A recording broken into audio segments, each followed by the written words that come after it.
Senator Cramer. Okay. Thank you, Senator. Thank you both for being here and for your service. Mr. Secretary, last month your deputy said that the department, as directed by President Biden, aims to reach net zero greenhouse gas emissions by 2050.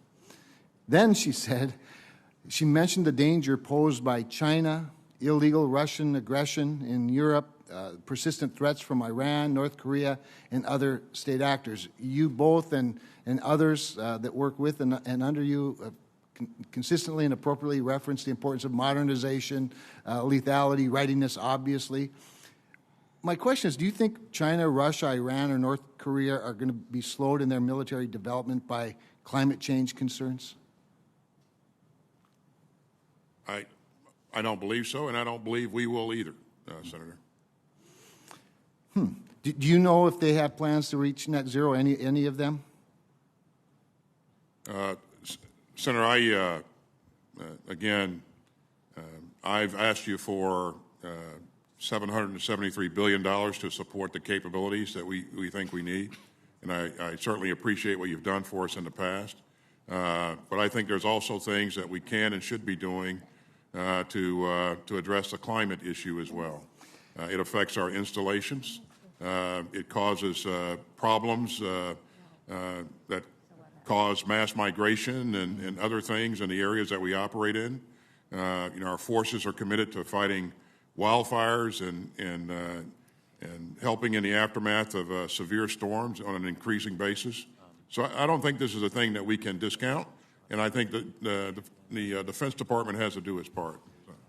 Appreciate that, and frankly, I hope that we can give you a lot more than you've asked for, actually, to do those things, Mr. Secretary.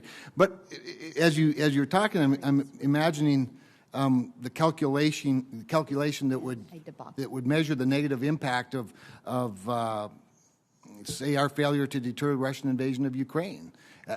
In other words, I appreciate that you have this concern, but I also hope we can keep the main thing, because just like more energy development in the United States and providing that energy to our allies actually brings down greenhouse gas emissions, I think deterring the same polluters that have benefited from a lower standard than ours would also do the same. And so we want to make sure you have the resources to do exactly what you need to do to accomplish all those good goals.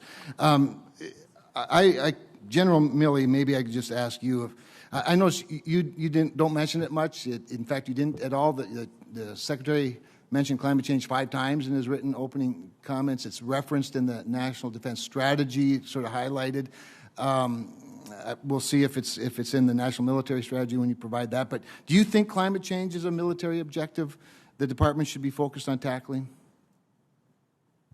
It's a departmental objective. For the military, though, for the uniformed military, it is a condition under which we will operate, and it's something that we have to take into consideration in the conduct of our operations, for sure, because if you look at Lake Chad, is just one example. You look at a picture of 1950 and look at Lake Chad and look at it today. Well, the reason that there's a lot of instability in that particular region is because there's no water and there's a lot of resource struggles going on. So climate change has an impact on military operations, to be sure, and it's going to be a predictor for where likely instability will occur in the future. So it's a condition under which we operate as opposed to something that we can fix. Thank you. Mr. Secretary, I want to talk a little bit about the fear of escalation. That we hear that a lot. It seems that many times the fear of escalating the situation in Russia depends on us and a lot less on Vladimir Putin. I just think we've made too many, my personal view is we've made too many decisions based on how we think Vladimir Putin would respond to this situation. Things like limiting the kind of help we would provide Ukraine, how quickly we'd provide that help, postponing and then canceling a Minuteman test that was scheduled, Minuteman III test, and not facilitating the transfer of MiGs. Just a few of the examples. Do you have any evidence that Vladimir Putin has ever worried that his massacre of women and children, civilians, would be escalatory? I don't know what's in the mind of Vladimir Putin, and a lot of other people don't either, Senator. You use the word fear and Putin in the same sentence, and I just want to point out that it's my job, one of my key responsibilities, to manage escalation and make sure that that we don't find ourselves in a nuclear contest if that's avoidable. And again, there's nothing about Mr. Putin that we fear.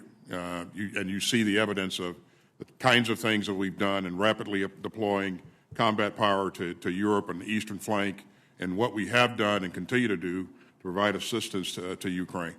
And, not a military issue, but the sanctions that we've imposed on Mr. Putin are going to have a significant impact on his economy for years to come. Thank you, Senator Cramer. Senator Rosen, please. Oh, there it is. Thank you, Chairman Reed, Ranking Member Inhofe, and thank you all for your service and for being here again. We appreciate how accessible you are to this committee and others.